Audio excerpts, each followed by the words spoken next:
Welcome back to my series, Rooted in Rome, where I'm giving you the cultural, historical, and political context that's been taken out of the Christianity story. We're here at episode 11, and this is part 5. Let's get into it. Let's start by talking about what enslaved people were forbidden to know. Okay? It wasn't just the Bible that was controlled, it was everything. Enslaved people were systematically prevented from, number one, learning to read. There were literacy laws, and they were passed across the South, making it illegal to teach enslaved people to read or write. Why?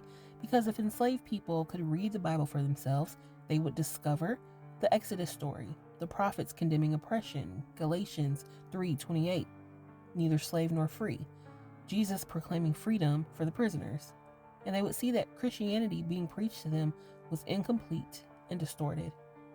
The following are actual laws. Virginia, 1819, prohibited teaching enslaved people to read or write. North Carolina, 1830, made it illegal to teach enslaved people to read or write. Violators faced fines and imprisonment. South Carolina, 1834, prohibited teaching enslaved people to read or write, punishable by fine and whipping. Georgia, 1829, made it illegal to teach enslaved people to read or write. Alabama, 1832, fined anyone who taught enslaved people to read or write $250 to $500. These weren't isolated incidents, these were systematic, and they knew that literacy was power, so they criminalized it. And the next thing that enslaved people were prohibited from is gathering without white supervision. They were not allowed to gather in groups without a white person present. Why? Because unsupervised gatherings could lead to planning escapes, organizing resistance, sharing information, and worshiping in ways that weren't controlled. The following are laws that were passed. After Nat Turner's rebellion in 1831, Southern states passed even stricter laws. In Virginia, 1831, prohibited enslaved people from attending religious meetings unless a white minister was present. Mississippi required a white person to be present in all religious gatherings of enslaved people. Alabama prohibited more than 5 enslaved people from gathering without white supervision. If enslaved people were caught gathering secretly, they faced brutal punishment like whipping, imprisonment, sale, meaning being sold away from family as punishment, and sometimes death. Number 3, those who were enslaved were prohibited from practicing African spiritual traditions. Enslaved Africans brought their spiritual practices with them. It was ancestor veneration, ritual drumming, spirit possession, healing practices, divination, community ceremonies. All of this was violently suppressed. Slave owners and white Christians called African spirituality paganism, devil worship, witchcraft, and savagery. Enslaved people caught practicing African traditions faced severe beatings, sale, being labeled dangerous or rebellious. The goal was spiritual erasure.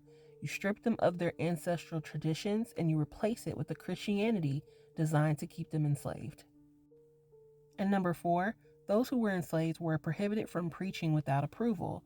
Some enslaved people were allowed to become preachers, but only if they were carefully controlled. And this is how enslaved preachers were controlled. They had to get permission from the plantation owner. A white person had to approve their sermons. They could only preach approved messages like obedience, submission, and heavenly reward. They were monitored. If they preached anything about freedom or justice, they were punished. And they were used as tools of control. Their role was to reinforce the slave system and not challenge it. So let's talk about 2 rebellions of many. One was Denmark Vesey from 1767 is when he was born, and he died in 1822. Denmark Vesey was a formerly enslaved carpenter in Charleston, South Carolina. He purchased his freedom and became a preacher in the African Methodist Episcopal Church. He read the Bible, the full Bible, and he planned a massive rebellion in 1822. The plan was that enslaved people in Charleston would rise up, kill slave owners, burn the city, and escape to Haiti, which had successfully won its freedom in a slave revolt. The plot was discovered before it could be executed, and Denmark Vesey and 34 others were hanged. What's important is that Denmark Vesey used the Bible, specifically the Exodus story, to recruit people to the rebellion. He preached that God freed the Israelites from slavery, and God would free us too. That is what white preachers were terrified of.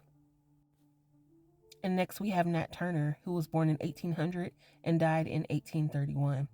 Nat Turner was an enslaved preacher in Virginia. He could read, unusual for enslaved people, and he read the Bible, the full Bible. And he didn't just read Ephesians 6 and 5, slaves obey your masters. He read the Exodus, he read the prophets, and he read Revelation, God's judgment on oppressive empires. And he believed God was calling him to lead his people to freedom. In 1831, he led a rebellion, and 56 white people were killed. The rebellion was crushed. Nat Turner was captured and hanged. And in retaliation, white militias and mobs killed over 200 black people, most of whom had nothing to do with the rebellion. But the fear Nat Turner created changed the South. After Nat Turner, stricter laws on literacy, stricter laws on gatherings, stricter laws on black preachers, and more violent control. Now, here's what white slave owners and white preachers didn't count on. Enslaved people didn't just passively accept this theology. They resisted, they subverted, and they created their own religious practices in secret. Historians call this the invisible institution, the secret religious life of enslaved people that existed outside of white control. Enslaved people would sneak into the woods at night to worship in secret. These gatherings were called hush harbors or brush arbor meetings.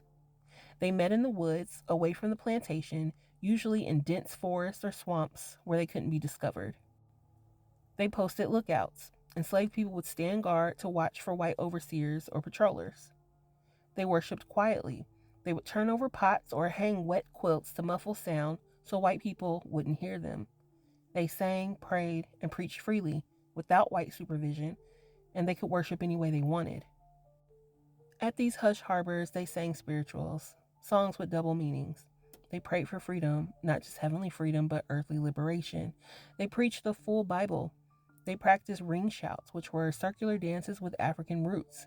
They experienced spirit possession, which are practices from African spiritual traditions. They planned escapes. Some hush harbors were used to coordinate resistance and escapes. The following is a testimony from formerly enslaved people. The first is from Peter Randolph, who was formerly enslaved in Virginia and wrote about his experience in 1855.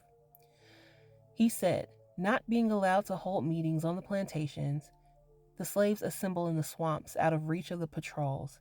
They have an understanding among themselves as to the time and place of getting together. After arriving at the place of meeting, they organize themselves. The speaker usually commences by calling himself unworthy and talks very slowly until, feeling the spirit, he grows excited, and in a short time there falls to the ground 20 or 30 men and women under the influence of what is called the power of God." So yes, they had to worship in secret, and when they did, they worshiped with African spiritual practices. Here is another testimony. Meetings back there meant more than they do now. Then everybody's heart was in tune, and when they called on God, they made heaven ring. As you see, in hush harbors, enslaved people could pray honestly, not the prayers white preachers told them to pray, but real prayers. God deliver us, God set us free, God judge our oppressors, God liberate us. Enslaved people created a musical tradition called spirituals, which were religious songs that sounded like they were about heaven, but they were actually about freedom. They had a double meaning. So to white ears, spirituals sounded safe. So "Swing Low, Sweet Chariot, Coming For to Carry Me Home," just singing about dying and going to heaven. And "Wade in the Water" sounds like you're just singing about baptism, but enslaved people understood the coded messages. So "Swing Low, Sweet Chariot" means the Underground Railroad is coming to take you to freedom, and "Wade in the Water" means when escaping, walk in the river so dogs can't track your scent. Another example of a song with a double meaning is "Follow the Drinking Gourd." The lyrics are, "Follow the drinking gourd, follow the drinking gourd, for the old man is waiting for to carry you to freedom if you follow the drinking gourd." So the drinking gourd is the Big Dipper constellation, which points to the North Star. This song taught enslaved people how to navigate north to freedom. These songs were resistance. They were coded maps. They were prayers for liberation disguised as hymns. And white people had no idea. In the next video, we will talk about how enslaved people made Christianity their own. Thanks for watching.